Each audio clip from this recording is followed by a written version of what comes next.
9월 14일 아침 저희들에게 주시는 하나님 말씀은 여호수아 18장 11절로 28절까지 말씀입니다. 말씀을 함께 봉독하겠습니다. 베냐민 자손 지파를 위하여 그들의 가족대로 제비를 뽑았으니 그 제비 뽑은 땅의 경계는 유다 자손과 요셉 자손의 중간이라. 그들의 북방 경계는 요단에서부터 여리고 북쪽으로 올라가서 서쪽 산지를 넘어서 또 올라가서 베다웬 황무지에 이르며 또 그 경계가 거기서부터 루스로 나아가서 루스 남쪽에 이르나니 루스는 곧 베델이며 또 그 경계가 아다롯 앗달로 내려가서 아래 베토론 남쪽 산 곁으로 지나고 베토론 앞 남쪽 산에서부터 서쪽으로 돌아 남쪽으로 향하여 유다 자손의 성읍 기럇 바알 곧 기럇 여아림에 이르러 끝이 되나니 이는 서쪽 경계며 남쪽 경계는 기럇 여아림 끝에서부터 서쪽으로 나아가 넵도아 물 근원에 이르고 르바임 골짜기 북쪽 흰놈의 아들 골짜기 앞에 있는 산 끝으로 내려가고 또 흰놈의 골짜기로 내려가서 여부스 남쪽에 이르러 엔로겔로 내려가고 또 북쪽으로 접어들어 엔세메스로 나아가서 아둠민 비탈 맞은편 글릴롯으로 나아가서 루벤 자손 보한의 돌까지 내려가고 북으로 아라바 맞은편을 지나 아라바로 내려가고 또 북으로 벳호글라 곁을 지나서 요단 남쪽 끝에 있는 염해의 북쪽 해만이 그 경계의 끝이 되나니 이는 남쪽 경계며 동쪽 경계는 요단이니 이는 베냐민 자손이 그들의 가족대로 받은 기업의 사방 경계였더라. 베냐민 자손의 지파가 그들의 가족대로 받은 성읍들은 여리고와 베토글라와 에멕 그시스와 벳 아라바와 스마라임과 베델과 아윈과 바라와 오브라와 그발 암모니와 오브니와 게바이니 12성읍과 또 그 마을들이며 기브온과 라마와 부에롯과 미스베와 그비라와 모사와 레겜과 이르브엘과 다랄라와 셀라와 엘렙과 여부스 곧 예루살렘과 기브앗과 기랴신이 14성읍이요 또 그 마을들이라. 이는 베냐민 자손이 그들의 가족대로 받은 기업이었더라. 아멘. 제비 뽑기도 하나님의 주권 아래 있다라는 제목으로 오늘 말씀 전합니다. 고대 그리스 사람들은 제비 뽑기의 결과는 우연이 아니라 운명의 신이 현명하게 결정해 주는 것이라 여겼습니다. 그래서 의사 결정을 할 때 제비 뽑기로 하는 것이 가장 좋은 방법이라고 그렇게 여겼습니다. 그런데 고대 그리스뿐만 아니라 신화 속에서도 제우스는 제비 뽑기를 통해서 형제들과 세상을 통치할 사람을 뽑을 정도로 신화 속 신들마저도 제비 뽑기 방식을 가장 공평한 방식으로 여겼습니다. 그런데 이러한 제비 뽑기는 오늘을 살아가는 저희들의 삶 속에서도 참 자주 보게 되는 것 같습니다. 아이들부터 시작해서 어른들에 이르기까지 나이와 상관없이 제비 뽑기 방식을 자주 사용한다는 것이죠. 심지어 교회 안에서도 제비 뽑기 방식을 흔히 보게 됩니다. 실제 있었던 일인데요. 제 동기 목사 중에 담임 목사 청빙에 지원을 하고 1차 서류 심사에서 5명 정도로 압축된 다음에 최종 담임 목사를 결정할 때 제비 뽑기 방식으로 결정돼서 지금 담임 목회를 하고 있는 친구 목사도 있습니다. 어찌 보면 담임 목사를 청빙하는 이 중요한 일을 제비 뽑기로 결정하는 것이 너무 신중하지 않다라는 생각도 드는 것이 사실이지만, 이렇게 교회 안에서도 제비 뽑기 방식이 자주 사용되고 있는 이유는 실제 성경의 역사 속에서 제비 뽑기 방식이 매우 자주 사용되었기 때문일 것입니다. 대표적으로 예수님의 12제자인 가룟 유다를 대신할 사람을 뽑을 때도 이 제비 뽑기 방식을 통해서 마띠아가 뽑히기도 했죠. 그리고 지금 계속 살펴보고 있는 가나안 땅 분배 역시 제비 뽑기의 방식으로 진행되고 있다는 것입니다.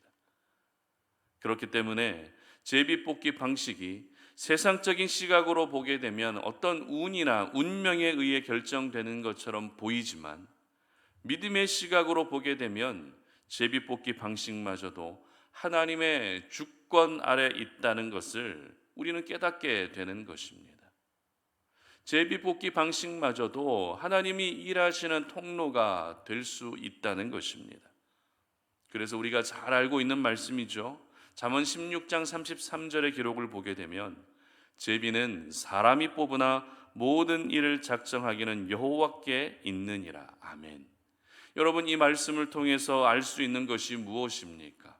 바로 어떤 일을 결정할 때 제비 뽑기라는 방식을 사용하는 것이 가장 공평한 것은 사실이지만, 그렇다고 제비 뽑기 그 자체가 어떤 신령한 능력이 있는 것이 아니라 제비 뽑기마저도 하나님의 주권 아래 있다는 것을 우리는 알게 된다는 것입니다.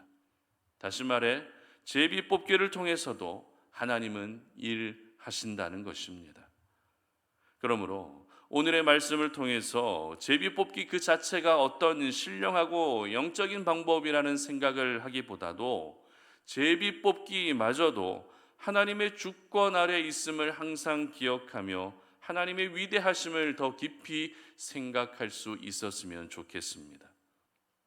오늘 본문이 바로 이것을 잘 보여주고 있는 본문입니다.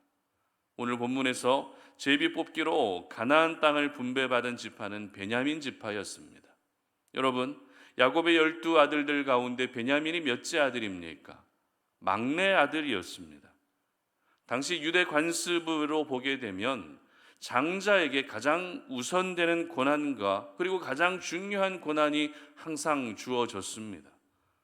그러면 장자였던 루벤 지파가 가나안 땅을 먼저 분배받는 것이 그 유대 관습에 의하면 가장 자연스럽습니다.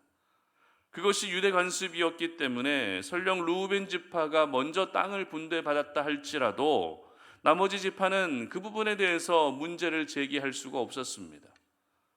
그러나 루벤 지파가 먼저 땅을 분배받은 것이 아니라 가장 먼저는 넷째 아들이었지만 영적 장자로 세워졌던 유다 지파가 땅을 분배받았습니다.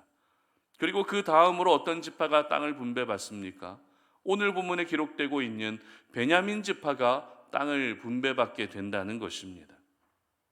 저희들은 유다 지파 다음으로 루벤 지파가 땅을 분배받고 있는 이 장면을 통해서 하나님은 모든 사람의 방식, 사람의 전통을 무너뜨리고 계시다라는 것을 알게 됩니다.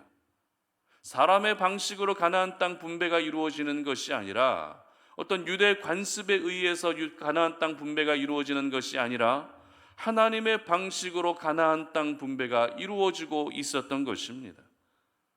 하나님은 이 제비 뽑기라는 방식을 통해서 사람의 방식을 모두 무너뜨리고 계셨던 것입니다. 야곱의 가정 안에 뿌리 내리고 있던 어떤 이해관계나 어떤 순서를 모두 무너뜨리고 계셨던 것입니다. 특별히 11절의 기록을 보시기 바랍니다. 베냐민 자손 지파를 위하여 그들의 가족대로 제비를 뽑았으니 그 제비 뽑은 땅의 경계는 유다 자손과 요셉 자손의 중간이라. 아멘. 여러분, 제비를 뽑아서 베냐민 지파의 땅을 정했는데 그 위치가 어디라고 기록되고 있죠? 바로 유다 자손과 맞닿은 지역을 분배받게 되었다는 것입니다. 비록 땅의 경계는 넓지 않았지만 하나님이 세우신 영적 장자였던 유다 지파와 함께 살아가도록 했다는 것입니다. 여기서 저희들은 가나안 땅을 분배받고 나서 약 500년 후에 있었던 일이 어떤 일이었는가 하는 것을 잠시 생각해 볼 필요가 있습니다. 이스라엘 역사 속에서 가나안 땅을 분배받고 나서 500년이라는 시간이 흐른 뒤에 어떤 일이 있었죠? 바로 이스라엘이 남과 북으로 분열되는 사건이 있었다는 것입니다. 사울이 다스리고 다윗이 다스리고 솔로몬이 다스리던 시대에는 그래도 통일 왕국으로 그 세력이 굉장히 컸지만 솔로몬 이후로 이스라엘은 두 개의 왕국으로 나뉘어지게 됩니다.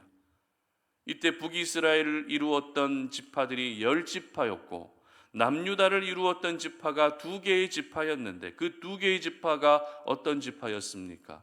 바로 유다 지파와 베냐민 지파였다는 것입니다.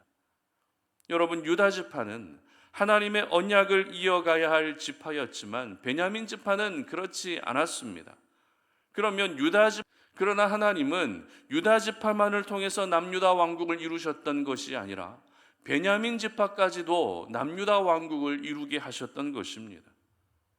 그렇기 때문에 만약 베냐민 지파가 유다 지파와 멀리 떨어진 땅을 분배받았다면 유다 지파와 베냐민 지파는 하나의 왕국으로 세워질 수 없었겠죠. 그래도 바로 인접해 있었기 때문에, 맞닿은 곳에 있었기 때문에 하나의 왕국으로 세워질 수 있었던 것입니다. 베냐민 지파의 땅은 분명 제비 뽑기 방식으로 결정된 땅입니다. 하지만 하나님은 이 제비 뽑기마저도 주관하고 계셨기 때문에 앞으로 일어날 일들마저도 미리 아시고 유다 지파와 베냐민 지파를 준비하고 계셨던 것입니다.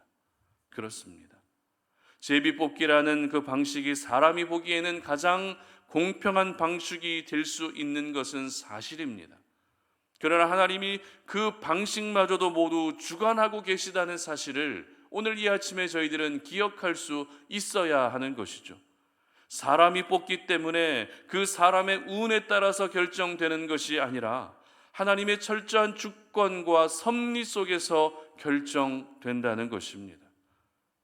그렇다면 여러분은 제비뽑기 방식을 더 신뢰하시겠습니까? 아니면 제비뽑기마저도 주관하고 계시는 하나님을 더 신뢰하시겠습니까? 당연히 하나님을 더 신뢰해야 되겠죠. 우리 하나님이 제비뽑기 방식을 주관하고 계시다는 것은 하나님은 세상 만물 모든 것을 주관하고 계시다는 것을 보여주고 계시는 것입니다. 뿐만 아닙니다.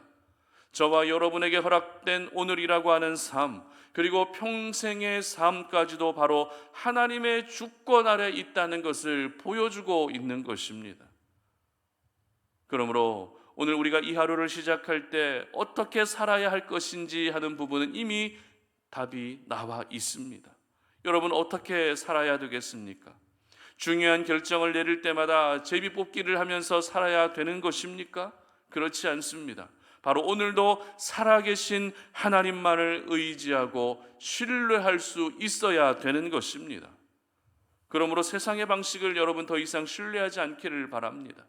그리고 그 어떤 사람도 신뢰하지 않기를 바랍니다.